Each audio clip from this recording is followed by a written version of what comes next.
مسیح کے عظیم جلالی اور ببرکت نام میں آپ سب کو سلام۔ ہم خدا ان کا شکر ادا کرتے ہیں آج کے اس دن کے لیے، اور خاص طور پر ہم اپنے ریپچر کے کلیسیا کے اٹھائے جانے کے سلسلے کو جاری رکھیں گے۔ اور پچھلے اتوار بھی ہم نے ریپچر کے حوالے سے دیکھا تھا، اور آج ہم دیکھیں گے پہلا تسلنیکیوں اس کا 4 باب، اس کی 16 اور 17 آیت۔ کیونکہ خداوند خود آسمان سے للکار اور مقرر فرشتے کی آواز اور خدا کے نرسنگے کے ساتھ اتر آئے گا، اور پہلے تو وہ جو مسیح میں ہوئے جی اٹھیں گے، پھر ہم جو زندہ باقی ہوں گے ان کے ساتھ بادلوں پر اٹھائے جائیں گے، تاکہ ہوا میں خداوند کا استقبال کریں، اور اس طرح ہمیشہ خداوند کے ساتھ رہیں گے۔ آمین۔ ریپچر، کلیسیا کا اٹھایا جانا۔ آج ہم خاص طور پر اس بات کو دیکھیں گے کہ خداوند یسوع مسیح جب ایمانداروں کو لینے کے لیے آئیں گے، کلیسیا کو لینے کے لیے آئیں گے، تو کلیسیا اٹھائی جائے گی۔ پچھلی نشست میں ہم نے دیکھا کہ خداوند مسیحی قوم کو لینے کے لیے نہیں آ رہے، خداوند کسی مشن کو لینے کے لیے نہیں آ رہے، اور خداوند کسی فرقے کو لینے کے لیے نہیں آ رہے، بلکہ خداوند کلیسیا کو لینے کے لیے آ رہے ہیں۔ کلیسیا کا اٹھایا جانا ایک خاص واقعہ ہے جو خاص لوگوں کے لیے خاص وقت پر ایک خاص طریقے سے ہوگا، تاکہ ایک خاص مقصد کو پورا کیا جائے۔ اگر ہم لفظ کلیسیا کے معنی دیکھیں تو کلیسیا کا مطلب ہے بلائے ہوئے لوگ، جن کو خداوند خدا نے دنیا میں سے بلا لیا ہے تاکہ وہ اس کے جلال کے لیے استعمال ہوں۔ اور اگر ہم اعمال کی کتاب دیکھیں، اعمال کی کتاب اس کا 2 باب اور اس کی 41 آیت، تو یہاں پر لکھا ہے، پس جن لوگوں نے اس کا کلام قبول کیا انہوں نے بپتسمہ لیا، اور اسی روز 3000 آدمیوں کے قریب ان میں مل گئے۔ اور پھر جو مل گئے، جنہوں نے کلام کو قبول کیا، بپتسمہ لیا، انہوں نے پھر آگے کیا کہ لکھا، اور یہ رسولوں سے تعلیم پانے، رفاقت رکھنے میں، اور روٹی توڑنے اور دعا کرنے میں مشغول رہے۔ سو کلیسیا کو ہم ڈیفائن کرنا چاہ رہے ہیں، کلیسیا کی تعریف کیا ہے، کیونکہ کلیسیا کا اٹھایا جانا ہے، کلیسیا کا ریپچر ہونا ہے۔ سو یہاں پر ہم دیکھ رہے ہیں کہ جنہوں نے خدا کا کلام قبول کیا، انہوں نے بپتسمہ لیا، اور اسی روز 3000 آدمی کے قریب ان میں مل گئے۔ پھر آگے اگر ہم 47ویں آیت پڑھیں تو یہاں پہ لکھا، اور خدا کی حمد کرتے اور سب لوگوں کو عزیز تھے، اور جو نجات پاتے تھے ان کو خدا ہر روز ان میں ملا دیتا تھا۔ جو نجات پاتے تھے، سو نجات یافتہ جو لوگ ہیں وہ کلیسیا ہے۔ جیسے ڈاکٹر اسلم ضیائی نے کہا کہ خداوند یسوع مسیح نے کہا کہ تم دنیا کا نور ہو، اور پھر خداوند یسوع مسیح نے اپنے بارے میں کہا کہ میں دنیا کا نور ہوں۔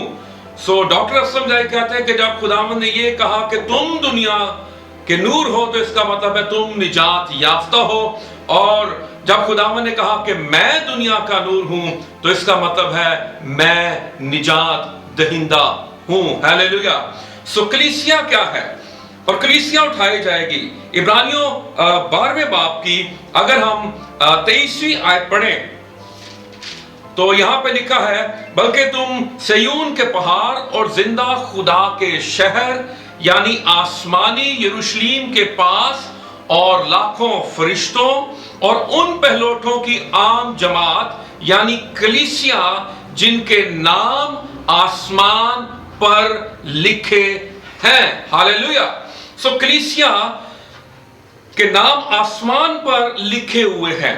हमारे यहाँ लफ्ज जो कलीसिया या चर्च को दो तरीकों से इस्तेमाल किया जाता है।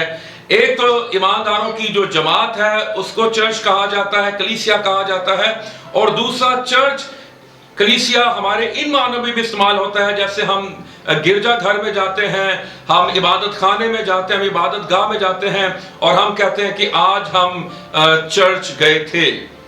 सो चर्च जो है वो यीशु मसीह के लहू से जो धुल चुके हैं, जो पाक हो चुके हैं और जिनका रिश्ता खुदावंद यीशु मसीह के साथ उस्तवार है, कायम है, जो बहाल हो गए हैं और जुदाई की दीवार जो गिरा दी गई है, वो कलीसिया है। हम कलीसिया समझते हैं कि अगर कोई किसी चर्च का मेंबर मान जाए, हम उसको कलीसिया समझते। याद रखिए, कोई डिनोमिनेशन या कोई फिरका या कोई मिशन नहीं उठाई जाएगी, बल्कि खुदावंद खुदा जो उसके बेटे के लहू से धुल चुके हैं वो उनको लेने के लिए आ रहा है। और पहला ग्रंथियों उसका पहला बाब, और अगर हम उसकी दूसरी आयत पढ़ें तो यहां पे लिखा है, खुदा की उस कलीसिया के नाम जो ग्रंथस में है, यानी उनके नाम जो मसीह यीशु में पाक किए गए और मुकद्दस लोग होने के लिए बुलाए गए हैं, और उन सब के नाम भी जो हर जगह हमारे खुदावन और अपने खुदावन यीशु मसीह का नाम लेते हैं। सो कलीसिया वो है जिनके नाम आसमान पर लिखे हुए हैं। हालेलुया। सो खुदावंद यीशु मसीह कलीसिया को लेने के लिए आ रहे हैं। एक और बात का मैं इजाफा करना चाहता हूं, जैसा कि हमने पिछली नशिस्त में देखा था, मुकाशवा चौथे बाब की पहली आयत में, कि रैप्चर के हवाले से हमने देखा था कि जो हमें इशारे मिलते हैं रैप्चर के हवाले से, कि हमने देखा पहले चौथे बाब की पहली आयत में लिखा है, इन बातों के बाद जो मैंने निगाह की तो क्या देखता हूं कि आसमान में एक दरवाजा खुला हुआ है, और जिसको मैंने पेशतर नरसिंगे की सी आवाज से अपने साथ बातें करते सुना था, वही फरमाता है कि यहां ऊपर आ जा, मैं तुझे वो बातें दिखाऊंगा जिनका इनके बाद होना जरूर है। चौथे बाब में यूहन्ना आरिफ जो है वो कलीसिया की नुमाइंदगी करता है। कलीसिया चौथे बाब से 19वें बाब तक आसमान पर मौजूद है, लेकिन खास बात जिसका मैं जिक्र करना चाहता हूं, उससे पहले खुदावंद यीशु मसीह कलीसियाओं से कलाम कर रहे हैं। दूसरा बाब अगर हम देखें और तीसरा बाब अगर हम देखें, खुदावंद यीशु मसीह खालिसन कलीसिया से मुखातिब हैं। खुदावंद यीशु मसीह कलीसिया से कलाम कर रहे हैं, क्योंकि चौथे बाब में हम देखते हैं कि रैप्चर होना है और खुदावंद यीशु मसीह कलीसिया को चाह रहे हैं कि वो जो कमजोर हो चुकी है, वो जो गुमराही की तरफ जा रही है, वो जो बरगिश्तगी की तरफ बढ़ रही है, वो तौबा करे, सरगर्म हो जाए, और ताकि जब खुदावंद यीशु मसीह आए तो वो बादलों पर उठाए जाएं। हालेलुया। लेकिन एक खास बात जिसका जिक्र हर कलीसिया से किया गया है, अगर हम मुकाशवा की किताब निकालें और हर कलीसिया से खुदा कलाम कर रहा है। इफिसुस की कलीसिया में अगर हम देखें दूसरे बाब की 7वीं आयत में, तो लिखा है, जिसके कान हो वो सुने कि रूह कलीसियाओं से क्या फरमाता है, जो गालिब आए मैं उसे उस जिंदगी के दरख्त में से जो खुदा के फिरदौस में है फल खाने को दूंगा। यहां पर गालिब आने की बात की गई है। फिर दूसरी जो कलीसिया है, स्मुरना की कलीसिया, उसके दूसरे बाब की 11वीं आयत में लिखा है, जो गालिब आए उसको दूसरी मौत से नुकसान ना पहुंचेगा। फिर पिरगुमन की कलीसिया से खुदावंद यीशु मसीह मुखातिब है। 17वीं आयत में लिखा है, जो गालिब आए मैं उसे पोशीदा मन में से दूंगा और एक सफेद पत्थर दूंगा, और उस पत्थर पर एक नया नाम लिखा हुआ होगा जिसे उसके पाने वाले के सिवा कोई ना जानेगा। फिर दूसरे बाब की 21वीं आयत में खास तौर पर यहाँ पर थवातीरा की कलीसिया को पैगाम दिया गया है और ये ईमानदारों से खुदावंद यीशु मसीह मुखातिब हैं। ये कलीसियाओं को ये खतूत लिखे जा रहे हैं और यहाँ पर 21वीं आयत में लिखा है, मैंने उसको तौबा करने की मोहलत दी। ईमानदारों को भी जरूरत होती है कि वो तौबा करें और वो खुदावंद यीशु मसीह के साथ अपने रिश्ते को उस्तवार करें। फिर हम आगे अगर बढ़े तो इसी कलीसिया को लिखा है 26वें आयत में, जो गालिब आए और जो मेरे कामों के माफिक आखिर तक अमल करे, मैं उसे कौमों पर इख्तियार दूंगा। फिर सरदीस की कलीसिया को जो पैगाम लिखा गया है 3रे बाब में अगर हम आ जाएं तो 5वीं आयत में लिखा है, जो गालिब आए उसे इसी तरह सफेद पोशाक पहनाई जाएगी और मैं उसका नाम किताबे हयात से हरगिज़ ना काटूंगा, बल्कि अपने बाप और उसके फरिश्तों के सामने उसके नाम का इकरार करूंगा। फिर 3रे बाब में फिलडेल्फिया की कलीसिया के बारे में 12वीं आयत में लिखा है, जो गालिब आए मैं उसे अपने खुदा के मक़दिस में एक सतून बनाऊंगा, वो फिर कभी बाहर ना निकलेगा। मैं अपने खुदा का नाम और अपने खुदा के शहर यानी उस नए यरूशलेम का नाम जो मेरे खुदा के पास से आसमान से उतरने वाला है और अपना नया नाम उसमें लिखूंगा। फिर 3रे बाब की 21वीं आयत में हम देखते हैं लौदीकिया की कलीसिया को पैगाम दिया जा रहा है और यहां पर लिखा है 21वीं आयत में, जो गालिब आए मैं उसे अपने साथ अपने तख्त पर बिठाऊंगा, जिस तरह मैं गालिब आकर अपने बाप के साथ उसके तख्त पर बैठ गया। हालेलुया।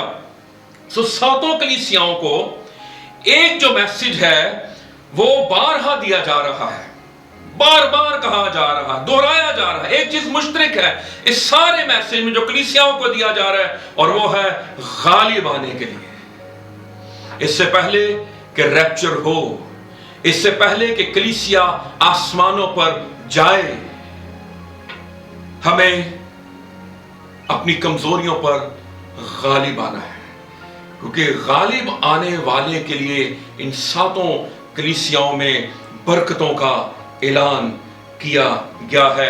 हम शायद किसी कलीसिया की मेंबरशिप तो रखते हैं, लेकिन शायद हम आसमानी शहरियत की मेंबरशिप नहीं रखते। कलीसिया का मेंबर वही है जो यीशु मसीह के लहू से धुल चुका है और जो पाक हो चुका है। हालेलुया। आज हम थोड़ा सा और देखेंगे पोशीदा आमद और ज़ाहिरा आमद में फर्क। अगर हम इब्रानियों के नाम का खत और उसका 9वां बाब और उसकी 28वीं आयत देखें तो लिखा है, उसी तरह मसीह भी एक बार बहुत लोगों के गुनाह उठाने के लिए कुर्बान होकर दूसरी बार बगैर गुनाह के नजात के लिए उनको दिखाई देगा जो उसकी राह देखते हैं। हालेलुया। मुकाशवा पहले बाब की 7वीं आयत अगर हम देखें तो यहां पर हमें मिलता है 7वीं आयत में, देखो वो बादलों के साथ आने वाला है और हर एक आंख उसे देखेगी और जिन्होंने उसे छेदा था वो भी देखेंगे और जमीन पर के सब कबीले उसके सबब से छाती पीटेंगे, बेशक आमीन। सो पोशीदा आमद और ज़ाहिरा आमद में जो फर्क है, इब्रानियों 9वें बाब की 28वीं आयत में लिखा है कि वो उनको दिखाई देगा जो उसकी राह देखते हैं। खुदावंद यीशु मसीह जब आसमान पर सऊद फरमा रहे थे तो खुदावंद यीशु मसीह शागिर्दों को दिखाई दिए और शागिर्दों ने खुदावंद यीशु मसीह को आसमान पर जाते देखा। इसी तरह जो यीशु मसीह के लोग हैं जो उसके लहू से धुल चुके हैं, पाक हो चुके हैं, साफ हो चुके हैं और जो अपनी जिंदगी उसके कलाम के मुताबिक, उसकी पाक मर्जी के मुताबिक गुजार रहे हैं, जब वो आएगा उनको लेने के लिए तो वही उसको देखेंगे। दुल्हन अपने दुल्हा को देखेगी और दुल्हा अपनी दुल्हन को देखेगा, उनको दिखाई देगा जो उसकी राह देखते हैं। ये पोशीदा आमद है। और ज़ाहिरा आमद में हम देख रहे हैं मुकाशवा पहले बाब की 7वीं आयत में, देखो बादलों के साथ आने वाला है और हर एक आंख उसे देखेगी। जब खुदावंद यीशु मसीह कलीसिया को लेने के लिए आएंगे तो उस वक्त कलीसिया जमीन से आसमान की तरफ जाएगी। कलीसिया को लेने आना और कलीसिया के साथ आना, ये दोनों अलग अलग वाकयात हैं। रैप्चर में कलीसिया जमीन से आसमान की तरफ जाती है और ज़ाहिरा आमद में कलीसिया आसमान से जमीन की तरफ आती है। मसीह की पोशीदा जो आमद है, याद रखिए कि उसकी कोई निशानियां नहीं दी गई, लेकिन अगर मसीह की जो ज़ाहिरी आमद है, जो दूसरी आमद है, उसकी बहुत सी निशानियों की तफसील हमें बाइबल मुकद्दस में मिलती है। फिर पोशीदा आमद के वक्त लिखा है, अगर पहला थिस्सलुनीकियों उसका 4 बाब और उसकी 17वीं आयत देखें तो यहां पे लिखा है, फिर हम जिंदा जो बाकी होंगे उनके साथ बादलों पर उठाए जाएंगे ताकि हवा में खुदावन का इस्तकबाल करें। हालेलुया। सो पोशीदा आमद में हम खुदावन यीशु मसीह जो है वो हवा में होंगे और हम हवा में उड़कर खुदावन यीशु मसीह का इस्तकबाल करेंगे। लेकिन जो ज़ाहिरा आमद है उसके बारे में ज़करिया की किताब उसके 14वें बाब की 4थी आयत में लिखा है, और उस रोज वो कोहे जैतून पर जो यरूशलेम के मशरिक में वाक़े है खड़ा होगा, और कोहे जैतून बीच से फट जाएगा और उसके मशरिक से मगरिब तक एक बड़ी वादी हो जाएगा, क्योंकि आधा पहाड़ शिमाल को सिरक जाएगा और आधा जनूब को। तो पोशीदा आमद में खुदा यीशु मसीह हवा में होंगे और कलीसिया उड़कर हवा में उसका इस्तकबाल करेंगी। लेकिन ज़ाहिरा आमद में खुदावंद यीशु मसीह जैतून पर उतरेंगे और लिखा है कि वो जैतून के पहाड़ पर खड़े होंगे और जैतून का जो पहाड़ है वो फट जाएगा। हवा में ठहरना और पहाड़ पर उतरना या खड़ा होना, ये दोनों अलग अलग वाकयात हैं। सो मसीह की पोशीदा आमद के वक्त याद रखिए कोई जुग्राफियाई तब्दीलियां नहीं होंगी। खुदा यीशु से आएंगे, कलीसिया उठा ली जाएगी। लेकिन मसीह की दूसरी जो आमद है, जो ज़ाहिरा आमद है, उस वक्त जुग्राफियाई तब्दीलियां होंगी। और जैसा कि हमने ज़करिया नबी के सहीफे में पढ़ा कि जो कोहे जैतून है वो फट जाएगा, वो 2 टुकड़े हो जाएगा। फिर हम देखते हैं कि मसीह की जो पोशीदा आमद है उसमें कलीसिया की अदालत होगी। जब रैप्चर होगा कलीसिया की अदालत होगी, और कलीसिया की अदालत उन कामों की होगी जो निजात पाने के बाद उन्होंने किए होंगे। याद रखिए, क्योंकि हमारे गुनाहों की अदालत सलीब पर हो गई और खुदावंद यीशु मसीह ने हमारी सारी सजा को बर्दाश्त किया। लेकिन मसीह की दूसरी आमद के वक्त गैर अक़वाम और बनी इस्राइल की अदालत होगी। रैप्चर में क्या होगा, हम देखेंगे कि रैप्चर जब होगा तो उस वक्त क्या चीजें रूनुमा होंगी। सबसे पहली बात, हमारे बदन तब्दील हो जाएंगे। पहला करंथियों 15वां बाब उसकी 49वीं आयत से 53वीं आयत में अगर हम पढ़े, लिखा है, और जिस तरह हम इस खाकी की सूरत पर हुए उसी तरह उस आसमानी की सूरत पर भी होंगे। अब भाइयों, मेरा मतलब यह है कि गोश्त और खून खुदा की बादशाही के वारिस नहीं हो सकते और ना फना बका की वारिस हो सकती है। देखो, मैं तुमसे भेद की बात कहता हूं, हम सब तो नहीं सोएंगे मगर सब बदल जाएंगे, और ये एक दम में, एक पल में, पिछला नरसिंगा फूंकते ही होगा, क्योंकि नरसिंगा फूंका जाएगा और मुर्दे गैर फानी हालत में उठेंगे और हम बदल जाएंगे। हालेलुया। क्योंकि जरूर है कि ये फानी जिस्म बका का जामा पहने और ये मरने वाला जिस्म हयाते अबदी का जामा पहने। सो हमारे जो बदन है वो तब्दील हो जाएंगे। जैसे हमने पहला थिस्सलुनीकियों के चौथे बाब में देखा कि दो तरह के जो ईमानदार हैं, एक तो जो खुदा में हजारों साल से सो चुके थे वो जिंदा होंगे और सबसे पहले वो उड़कर इस्तकबाल करेंगे, और उसके बाद जो हम जिंदा होंगे हमारे बदन तब्दील हो जाएंगे। इन दोनों दो किस्म के ईमानदारों के जो बदन हैं ये जलाली बदन होंगे। और अगर हम फिलिपियों तीसरे बाब की 21वीं आयत पढ़ें तो यहां पर लिखा है, बल्कि 20वीं आयत से पढ़ें तो लिखा है, हमारा वतन आसमान पर है और हम एक मुनज्जी यानी खुदावंद यीशु मसीह के वहां से आने के इंतजार में हैं।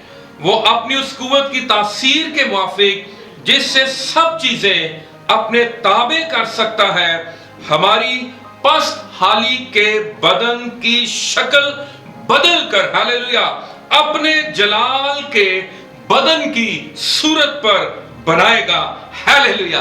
खुदावंद यीशु मसीह जी उठने के बाद खुदावंद यीशु मसीह का जो बदन है वो जलाली बदन बन चुका है, और खुदावंद यीशु मसीह जलाली बदन में जलाली हालत में आसमानों पर सऊद फरमाएंगे। और जब खुदावंद यीशु मसीह हमें लेने के लिए आएंगे तो अपने बदन की मानिंद, जलाली बदन की मानिंद हमारे बदनों को भी अपने जलाली बदन की सूरत पर तब्दील कर देगा।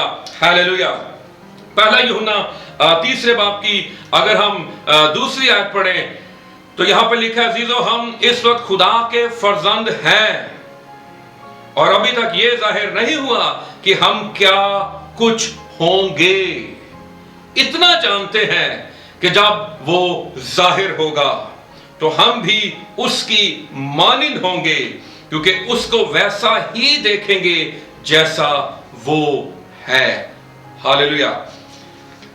सो हमारे बदन तब्दील होंगे रैप्चर में, और ये जलाली बदन ये तब्दील होंगे। ग्लोरियस जो बॉडी है, हमारा जो जलाली बदन हमें मिलेगा, ये बदन याद रखिए कि जो लॉ ऑफ ग्रेविटी है, जो कशे शकल का कानून है, ये उससे आजाद हो जाएगा। क्योंकि लॉ ऑफ ग्रेविटी ये है कि ये जो जमीन हर चीज को अपनी तरफ खींचती है, लेकिन जब जलाली बदन में हम आसमानों की तरफ सऊद फरमाएंगे, जैसे अमाल पहले बाब की 9वीं आयत में लिखा है, ये कहकर वो उनके देखते देखते ऊपर उठा लिया गया और बदली ने उसे उनकी नजरों से छुपा लिया। सो इसी तरह हम भी जमीन से आसमानों की तरफ उठाए जाएंगे और जमीन की कोई भी कशिश जो है हमें अपनी गिरफ्त में नहीं ले सकेगी, हमें नहीं पकड़ सकेगी, हमें नहीं जकड़ सकेगी। हालेलुया। फिर जलाली बदन जो हमें मिलेंगी, ये जलाली बदन के हवाले से हम पढ़ना चाहेंगे। जैसा कि लिखा है कि खुदावंद यीशु मसीह अपने जलाली बदन की जो सूरत है उस पर हमारे बदन को तब्दील कर देगा। लूका के इंजील उसके 24वें बाब की 31वीं आयत अगर हम देखें तो लिखा है, यमाउस की राह का वाकया है, इस पर उनकी आंखें खुल गईं और उन्होंने उसको पहचान लिया और वो उनकी नजर से गायब हो गया। ये जो जलाली बदन है, ये आप इसको पकड़ नहीं सकते, आप इसको कैद नहीं कर सकते। लिखा है कि ये गायब हो गया। और फिर लूका ही की इंजील उसके 24वें बाब की 36वीं से 43वीं आयत अगर हम पढ़ें तो यहां पे लिखा है, वो ये बातें कर ही रहे थे कि यीशु आप उनके बीच में आ खड़ा हुआ और उनसे कहा, तुम्हारी सलामती हो। मगर उन्होंने घबरा कर और खौफ खाकर यह समझा कि किसी रूह को देखते हैं। उसने उनसे कहा, तुम क्यों घबराते हो और किस बात से तुम्हारे दिल में शक पैदा होते हैं? मेरे हाथ और मेरे पांव देखो कि मैं ही हूं, मुझे छू कर देखो, क्योंकि रूह के गोश्त और हड्डी नहीं होती जैसा मुझ में देखते हो। ये कहकर उसने उन्हें अपने हाथ और पांव दिखाए। जवारे खुशी के उनको यकीन आया और ताज्जुब करते थे। तो उसने उनसे कहा कि यहाँ तुम्हारे पास कुछ खाने को है। उन्होंने उसे भुनी हुई मछली का कतला दिया, उसने लेकर उनके रूबरू खाया। ये जो जलाली बदन होगा, जिसको हम कह सकते हैं अपग्रेड, ये हमारे ही बदन की तरह नजर आएगा। इसमें गोश्त भी होगा, इसमें हड्डी भी होगी जैसे खुदावंद यीशु मसीह ने कहा, लेकिन ये बदन जलाली हालत में होगा। और फिर इस जलाली बदन में हम खा पी भी सकते हैं, जैसे खुदावंद यीशु मसीह ने भुनी हुई मछली का कतला खाया, उनके रूबरू लिखा खाया। और याद रखिए कि ये जो कुछ हम खाएंगे ये हमारे बदन में ये तहलील हो जाएगा, और उसमें उस बदन में हमें किसी टॉयलेट्स की जरूरत नहीं पड़ेगी। फिर यूहन्ना की इंजील उसका 20वां बाब और उसकी 21वीं आयत पढ़े तो यहां पर लिखा है, यीशु ने फिर उनसे कहा, तुम्हारी सलामती हो, जिस तरह बाप ने मुझे भेजा है उसी तरह मैं भी तुम्हें भेजता हूं। और फिर 26वीं आयत में लिखा है, 8 रोज के बाद जब उसके शागिर्द फिर अंदर थे और तूमा उनके साथ था और दरवाजे बंद थे, यीशु ने आकर और बीच में खड़ा होकर कहा, तुम्हारी सलामती हो। दरवाजे बंद हैं। ये बदन जो है, जलाली बदन जो है, ये बंद दरवाजों खिड़कियों में से भी गुजर सकता है और अंदर दाखिल हो सकता है। हालेलुया। सो ये बदन जो हमें मिलेंगे ये जलाली बदन होंगे। इस बदन में हम पर मौत नहीं आएगी, ये बदन बीमार नहीं होंगे, ये बदन बीमारियों से, लानतों से आजाद होंगे, दुखों से आजाद होंगे, हर तरह की नापाकी से आजाद होंगे, और हमारे सारे बखेड़े खत्म हो जाएंगे। हमारे मातम, हमारे दुख, हमारे दर्द, हमारे कर्ब, ये सब कुछ जाते रहेंगे और हमें जलाली बदन मिलेंगे। इस बदन में पहला थिस्सलुनीकियों अगर हम पढ़ें 4 बाब की 17वीं आयत, ये जो हमारा मेन हवाला है, यहां पे लिखा है, फिर हम जो जिंदा बाकी होंगे उनके साथ बादलों पर उठाए जाएंगे ताकि हवा में खुदावंद का इस्तकबाल करें। इस बदन में हम हवा में भी उड़ सकते हैं। हालेलुया। सो ये जलाली बदन के बारे में हम सीख रहे थे। दूसरी बात जो होगी रैप्चर में क्या होगा, दूसरी बात ये है कि हम बादलों पर उठाए जाएंगे। जैसा भी हमने हवाला पढ़ा पहला थिस्सलुनीकियों 4 बाब की 17वीं आयत, लिखा है कि फिर हम जो जिंदा बाकी होंगे उनके साथ बादलों पर उठाए जाएंगे। ये कैसे बादल होंगे जिन पर हम उठाए जाएंगे? याद रखिए, ज़बूर 104 और उसकी आयत नंबर अगर हम 3 पढ़े तो हम भी देखेंगे कि ये कैसे बादल हैं जिन पर हम उठाए जाएंगे। लिखा तो अपने बाला खानों के शतीर पानी पर टिकाता है, तू बादलों को अपना रथ बनाता है, तू हवा के बाजुओं पर सैर करता है। सो खुदा के बारे में लिखा है कि वो बादलों को अपना रथ बनाता है। फिर ये साया 19वां बाब उसकी पहली आयत में लिखा है, देखो खुदावंद एक तेज रो बादल पर सवार होकर मिस्र में आता है। एक तेज रो बादल पर सवार होकर मिस्र में आता है। मुकाशवा 11वें बाब की 12वीं आयत अगर हम पढ़ें तो 2 गवाहों का जिक्र हमें मिलता है। 2 गवाह जो कत्ल हो जाते हैं और फिर वो जिंदा होते हैं। तो यहाँ पे लिखा, और उन्हें आसमान पर से एक बुलंद आवाज सुनाई दी कि यहाँ ऊपर आ जाओ। पास वो बादल पर सवार होकर आसमान पर चढ़ गए और उनके दुश्मन उन्हें देख रहे थे। यहां पर जो दो गवाह हैं, और फिर खुदा के बारे में लिखा है कि वो बादलों को रथ बनाता है, वो तेज रो बादल पर सवार होकर आया, और जो दो गवाह हैं वो भी बादल पर सवार होकर आसमानों की तरफ चले जाते हैं। कलीसिया भी ऐसे ही नूरानी और जलाली बादलों पर सवार होकर आसमान की तरफ जाएगी, आसमान पर उठाई जाएगी। तीसरी बात, रैप्चर में क्या होगा? कलीसिया के कामों का मुआयना होगा, मुलाहिजा होगा। दूसरा क्रंथियों 5वां बाब और उसकी 10वीं आयत अगर हम पढ़ें तो यहां पे लिखा है, क्योंकि जरूर है कि मसीह के तख्ते अदालत के सामने जाकर हम सब का हाल, हमसे मुराद कलीसिया ईमानदार हैं, हम सब का हाल जाहिर किया जाए, ताकि हर शख्स अपने उन कामों का बदला पाए जो उसने बदन के वसीले से किए हों, खा भले हों खा बुरे।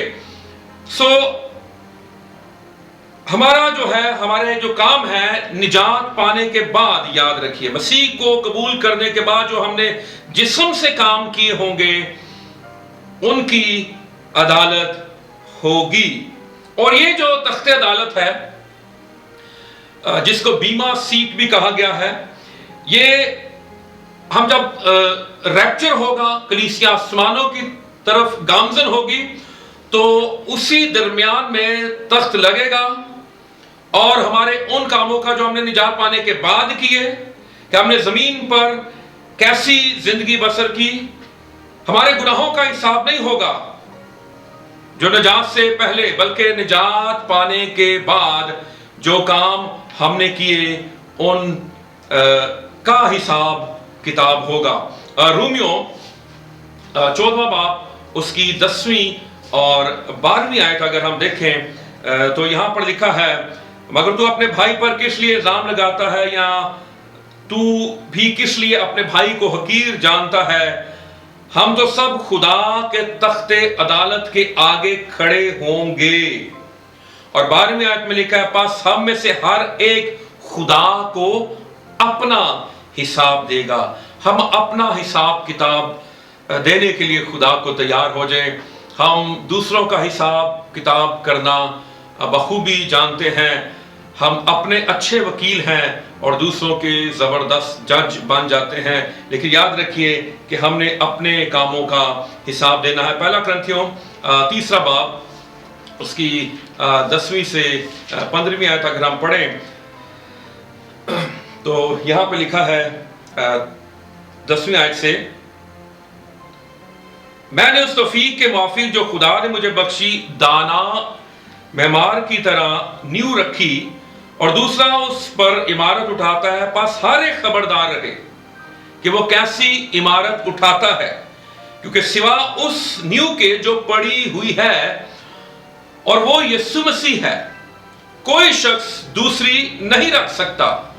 और अगर कोई उस नींव पर सोना या चांदी या बेशकीमत पत्थरों या लकड़ी या घास या भूसे का रद्दा रखे तो उसका काम जाहिर हो जाएगा, क्योंकि जो दिन आग के साथ जाहिर होगा। जब खुदावंद यीशु मसीह आएंगे कलीसिया को लेने के लिए, तो यहां पे लिखा है वो दिन आग के साथ जाहिर होगा।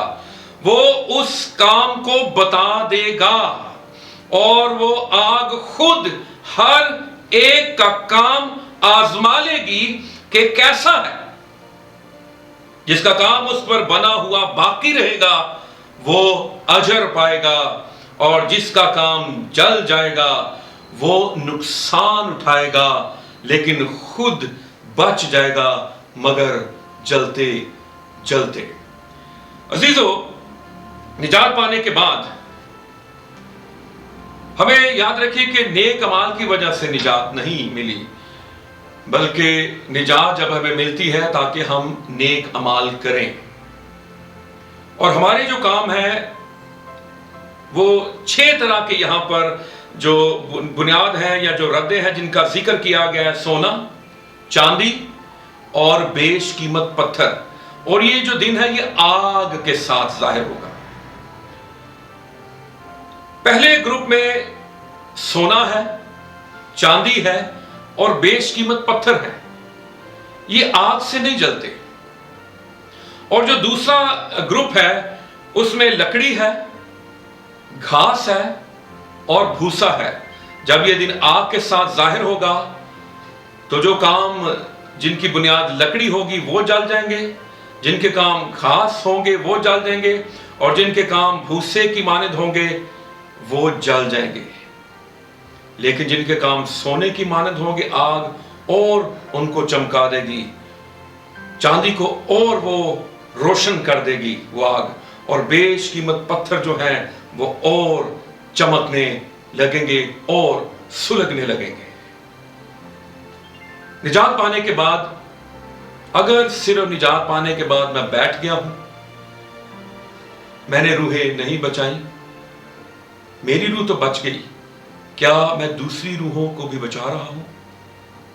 क्या मैं खुदा का काम कर रहा हूं? क्या मैं इंजील को फैला रहा हूं? क्या मैं इंजील को लेकर दूसरों तक पहुंच रहा हूं कि नहीं? और अगर मैं काम नहीं कर रहा तो इसका मुझे हिसाब देना पड़ेगा। और ये जो आग है ये खुद ही सारे काम को आजमा लेगी। लिखा जिसका काम उस पर बना हुआ बाकी रहेगा वो अजर पाएगा, और जिसका काम जल जाएगा वो नुकसान उठाएगा, लेकिन खुद बच जाएगा मगर जलते जलते। सारी उम्र अगर हमने मसीह के साथ गुजारी है, निजात पाए हुए शायद हमें 10 साल, 20 साल, 30 साल, 40 साल हो गए हैं, लेकिन हमने मसीह के लिए कोई काम नहीं किया, तो फिर हम मसीह से अजर रिवॉर्ड की तवक्को भी नहीं कर सकते। दानियल का हम हवाला पढ़ेंगे, दानियल नबी का सहीफा, उसका 12वां बाब, उसकी दूसरी और तीसरी आयत। और जो खाक में सो रहे हैं उनमें से बथेरे जाग उठेंगे, बाज हयाते अबदी के लिए और बाज रुसवाई और जिल्लते अबदी के लिए। हयाते अबदी है और जिल्लते अबदी है। और अहले दानिश नूरे फलक की मानिंद चमकेंगे। हालेलुया। और जिनकी कोशिश से बथेरे सादिक हो गए, इसका मतलब है हमने कोशिश करनी है कि बथेरे हमारे वसीले से खुदा के कलाम की कुदरत से सादिक हो जाएं, रास्तबाज हो जाएं, पाक हो जाएं, साफ हो जाएं और खुदा की कलीसिया में शामिल हो जाएं। बथेरे सादिक हो गए, सितारों की मानिंद अब्दुल्लाबा तक रोशन होंगे। हालेलुया। अजीजों, हम कोशिश करें कि हम निजात को अपने आप तक या अपनी ज़ात तक महदूद न रखें, क्योंकि यीशु मसीह का जो कफ़ारा है वो आलमगीर कफ़ारा है, वो सारी दुनिया की सारी कौमों के लिए है, और जो कोई उस पर ईमान लाता है वो हलाक नहीं होता बल्कि हमेशा की जिंदगी पाता है। खुदावंद आप सबों को बरकत दे। आमीन।